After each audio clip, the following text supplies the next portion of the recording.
शुभेच्छा. आणि परवा फोन केला मला मोहम्मद सरांनी की महिला दिन आहे, तर आमच्याकडे तुम्ही महिला दिनाविषयी बोलायला याल का. तर मी म्हटलं विषय काय आहे.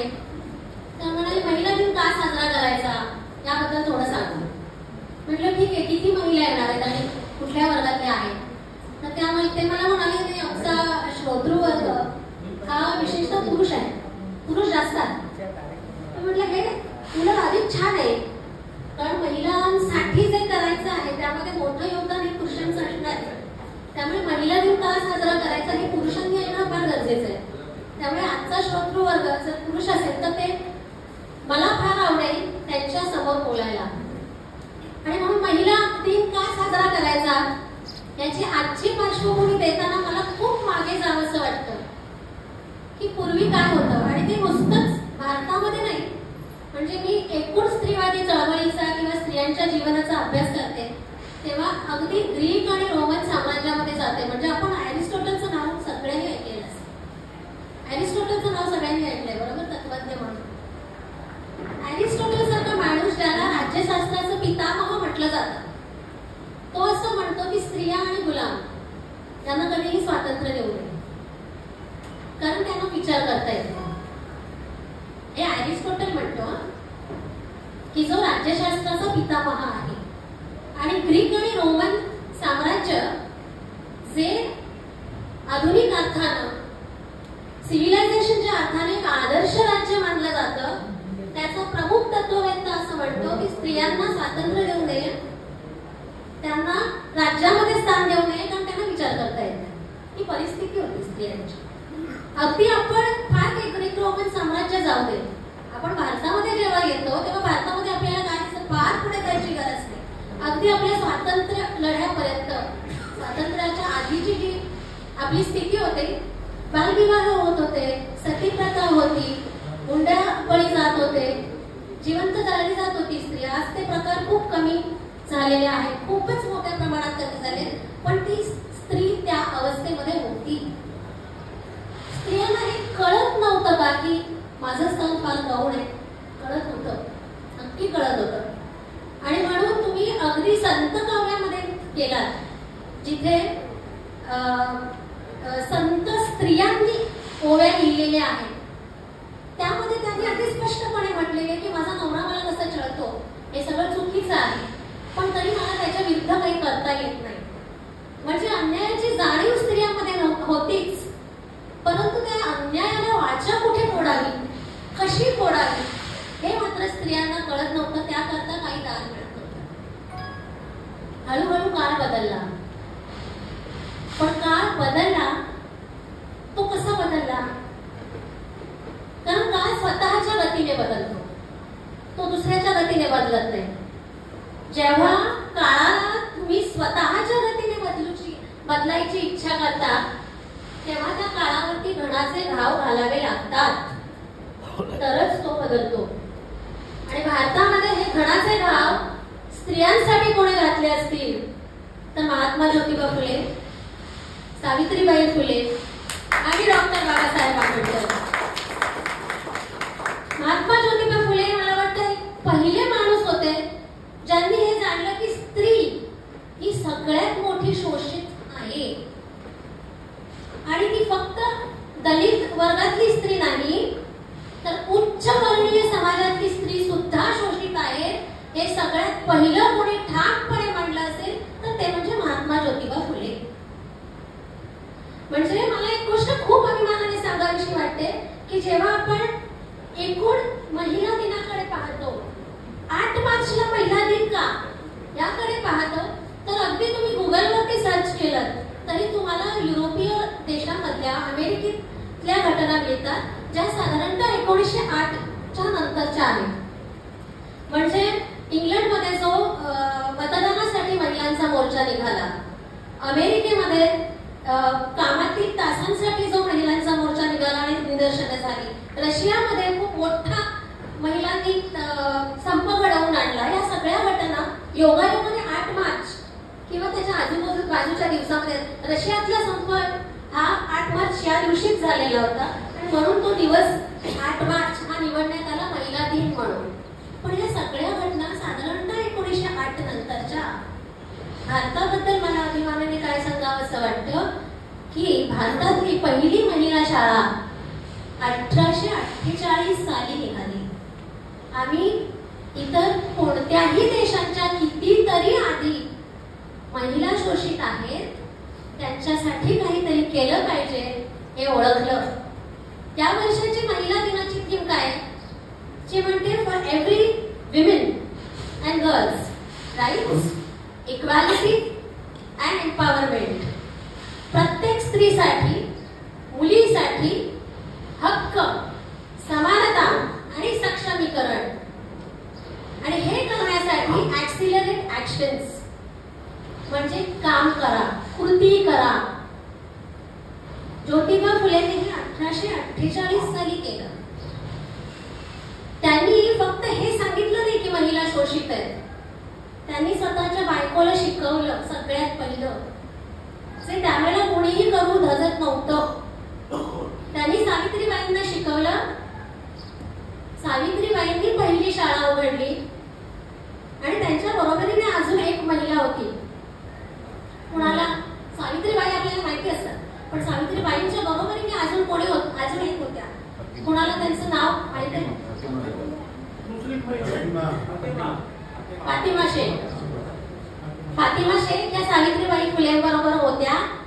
आणि मला फातिमा शेख यांचं नाव का घ्यावं असं वाटलं की जी स्त्रीवादी चळवळ फुलेंनी चालू केली त्या धर्म जात पंथ यापैकी काहीही नव्हतं. स्त्री हा एक वर्ग आहे आणि स्त्री या शोषित वर्गासाठी निर्माण केलेली ती चळवळ होती. फुलेंच्या संपूर्ण क्रांतीला संविधानिक स्वरूप कोणी आणून दिलं असेल तर ते डॉक्टर बाबासाहेब आंबेडकर आहेत. म्हणजे आपण जेव्हा जेव्हा स्त्रियांच्या प्रश्नाविषयी विचार करतो तेव्हा आपण असं म्हणतो की जाती व्यवस्था आणि स्त्रीवाद या दोन वेगवेगळ्या गोष्टी आहेत. डॉक्टर बाबासाहेब आंबेडकरांनी सर्वात प्रथम हे सांगितलं की जाती व्यवस्था आणि स्त्रीवाद हे दोन वेगवेगळे नाहीत. किंबहुना आंबेडकर असं म्हणतात की जाती व्यवस्थेचं दार म्हणजे स्त्रिया. असं का? तुम्ही म्हणाल अरे असं कसं जाती व्यवस्थेचं दार स्त्रिया कसं असतील? याचं कारण स्त्रीला जर तुम्ही काबूत ठेवलं तर ती दुसऱ्या कुठल्या जातीतल्या पुरुषाच्या प्रेमात पडणार नाही, दुसऱ्या कुठल्या जातीतल्या पुरुषाबरोबर लग्न करणार नाही आणि त्यामुळे जो वंश विस्तार होईल तो त्या त्या जातीचाच त्या जातीपुरता मर्यादित राहील. त्यामुळे जाती व्यवस्था जर तुम्हाला नष्ट करायची असेल तर सर्वप्रथम स्त्रियांना स्वातंत्र्य द्या. स्त्रियांचं जे शोषण मोठ्या प्रमाणात होते ते बंद करा. हे नुसतं सांगून डॉक्टर बाबासाहेब आंबेडकर थांबले नाही, त्यांनी ते आपल्या संविधानात ते अधिकार स्त्रियांना दिले. मला एका गोष्टीचा खूप अभिमान वाटतो की मी भारतामध्ये जन्मले. याचं कारण भारतामध्ये 18 वर्ष झाल्यानंतर प्रत्येक स्त्रीला मतदानाचा अधिकार हा पुरुषांच्या बरोबरीने मिळतो. त्याकरता स्त्रियांना आंदोलन करावं लागलं नाही. भारतामध्ये ज्या दिवशी आमचं संविधान अस्तित्वात आलं त्या दिवशी तो समान अधिकार स्त्रियांना मिळाला. आणि नुसतं हेच नाही, किती मोठी म्हणजे एक दूरदृष्टीची भावना आंबेडकरांची होती की त्या काळात 1950 साली त्यांनी हा विचार केला की महिला जेव्हा नोकरी करायला लागतील त्यांना गर्भधारणा झाल्यानंतर सुट्टी लागेल, अगदी ती सुट्टी सुद्धा दिली पाहिजे याची तरतूद आपल्या संविधानात घेऊन इक्वल अपॉर्च्युनिटी म्हणजे नक्की काय? इक्वल अपॉर्च्युनिटी हे आपलं स्कीम होती युनोने दिलेली 3 वर्षापूर्वी, पण 1950 साली ते ओळखलं डॉक्टर बाबासाहेब आंबेडकरांनी आपल्या देशात. त्यामुळे मी जेव्हा जेव्हा माझ्या मुलीबरोबर बोलते ना तेव्हा मी तिला म्हणते की आपण भारतात आणि विशेषतः महाराष्ट्रात जन्माला आलो याकरता आपण खरोखर धन्यवाद दिले पाहिजेत. कारण महाराष्ट्राला खूप मोठी परंपरा लाभलेली आहे समाज सुधारकांची. आणि त्यामुळे इतर कोणाच्याही तुलनेत मला वाटतं मॅडम माझ्याशी आली होती की इतर कोणाच्याही तुलनेत महाराष्ट्रामध्ये स्त्रियांना चांगली वागणूक मिळते. हे कुठेतरी आमच्या समाज सुधारकांनी मग त्याच्यामध्ये महर्षी धोंडो केशव कर्वे असतील, रघुनाथराव कर्वे असतील, आगरकर असतील, अशा रमाबाई रानडे असतील, या सगळ्यांनी जे जे योगदान दिलंय त्यामुळे परिस्थिती बदलली परंतु त्यानंतरचे जे टप्पे आपल्याला दिसतात म्हणजे स्त्री मुक्ती चळवळ जी साधारणतः 1975 पासून 85 पर्यंत खूप मोठ्या जोमात भारतामध्ये होती, महाराष्ट्रामध्ये होती आणि मुंबईमध्ये होती. आणि स्त्री मुक्ती चळवळ ही माझ्या फार काळजाच्या जवळची चळवळ आहे, कारण तो माझ्या लहानपणीचा काळ होता. आणि जसं माझा परिचय देताना सर म्हणाले की कॉम्रेड मदन नाईक यांची मी मुलगी, आणि त्यामुळे आमच्या घरामध्ये सामाजिक वातावरण फार होतं. अहिल्या लांगणेकर आमच्याकडे यायच्या, मृणाल मोरे आमच्याकडे यायच्या, प्रमिला दंडवतेंना आम्ही खूप जवळनं पाहिलेलं आहे. त्यामुळे ह्या सगळ्यांचे जे स्त्रीवादी विचार होते आणि अत्यंत विज्ञाननिष्ठ आणि तार्किक असे विचार या सगळ्या रणरागिणींचे होते आणि त्यांना खूप जवळनं आम्हाला पाहता आलं. स्त्री मुक्ती चळवळीचं सगळ्यात मोठं योगदान काय असेल तर स्त्री मुक्ती चळवळ जी भारतामध्ये झाली तिने ती चळवळ कोणत्याही एका वर्गासाठी सीमित ठेवली नाही.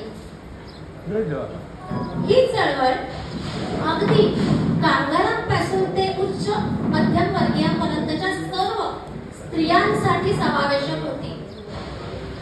खऱ्या अर्थानं मध्यमवर्गीय स्त्रीला उंबरठ्या बाहेर कोणी काढलं असेल तर ते स्त्री मुक्ती चळवळीने, आणि त्याचं सर्व श्रेय हे त्यावेळेस ज्या नेत्या होत्या त्यांनी ज्या पद्धतीचं मार्गदर्शन स्त्री मुक्ती चळवळीला केलं त्याकडे जातं.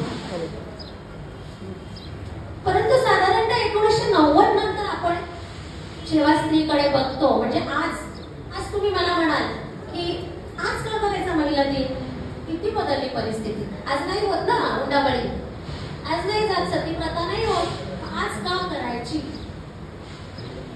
आज महिला दिन का करायचा तर आज आपल्याला जी बदललेली परिस्थिती दिसते ती कदाचित एका ठराविक भागात दिसते.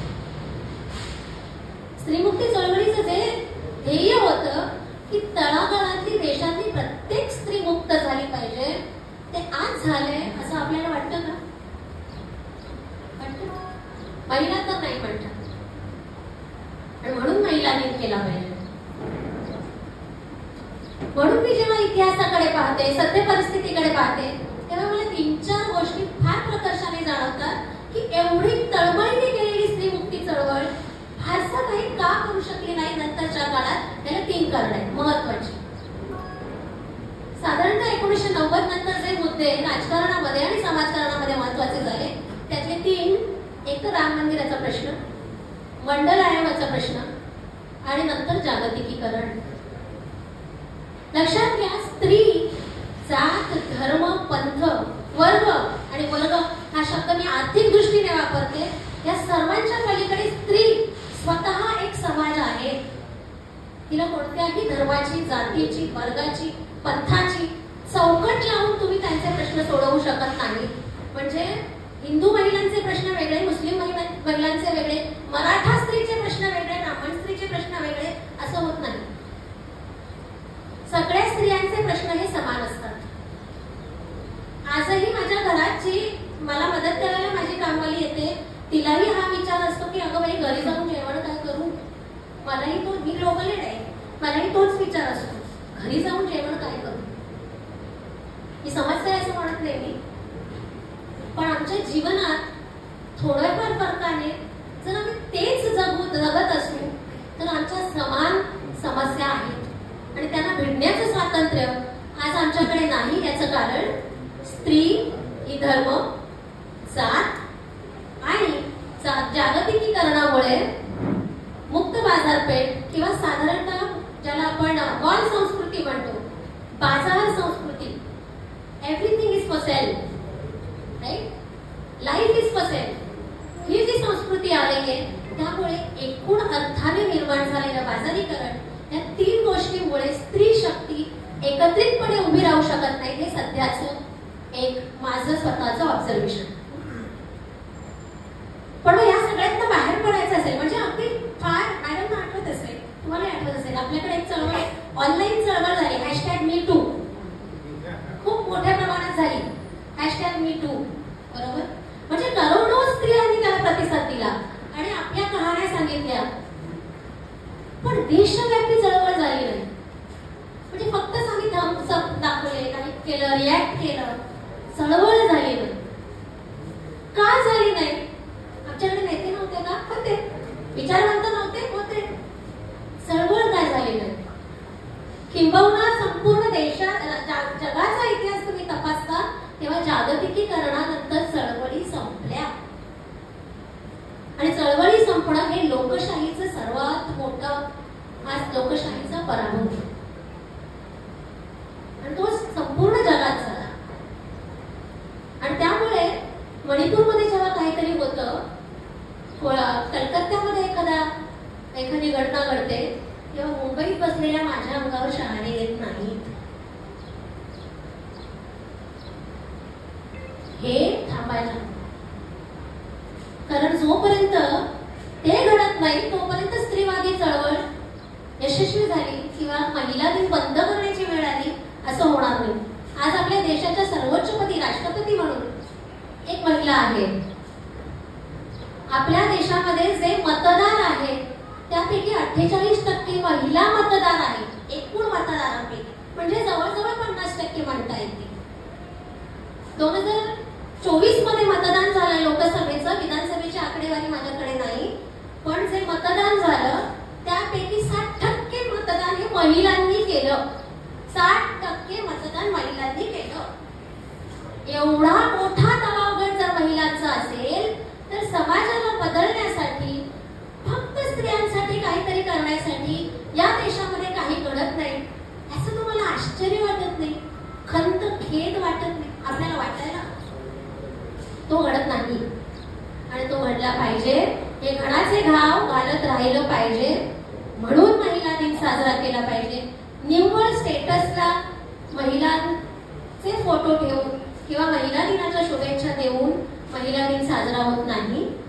त्याकरता काही ठोस कार्यक्रम घ्यावे लागतात, राबवावे लागतात, वर्षभर त्यावरती काहीतरी ऍक्शन घ्यावी लागते, जेणेकरून त्या महिलांच्या स्थितीमध्ये काही फरक पडेल.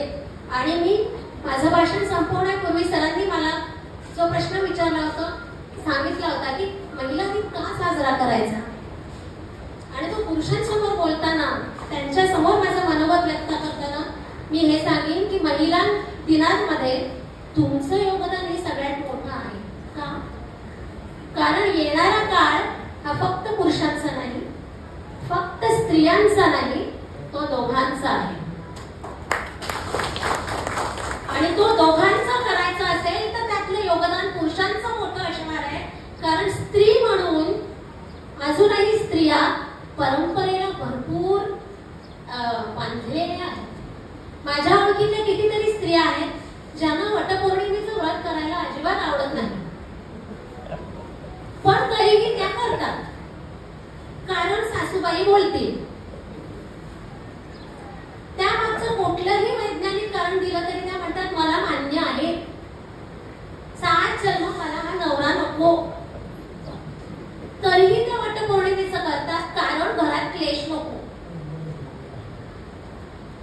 हे सगळं थांबवायचं असेल, स्त्रीला म्हणजे तुमच्या मुलीला, पुतणीला, भाचीला, विद्यार्थिनीला वैज्ञानिक दृष्टिकोन द्यायचा असेल तर तो स्त्रीपेक्षा पुरुष जास्त देऊ शकतात, कारण ते खंबीर भूमिका घेऊ शकतात. आजही स्त्रीला, जरी आपण असं म्हटलं नोकरी करते, आर्थिक स्वातंत्र्य आलं, निर्णयाचं स्वातंत्र्य आलं का हे महत्वाचं. निर्णयाचं स्वातंत्र्य आलं नाही आणि ते येत नाही तोपर्यंत महिला दिनाचं साजरं होणं थांबणार नाही, थांबायला नको. तुम्ही सगळे ते अधिक कार्यक्षमतेने कराल अशी माझी अपेक्षा. पुन्हा एकदा शुभेच्छा. धन्यवाद.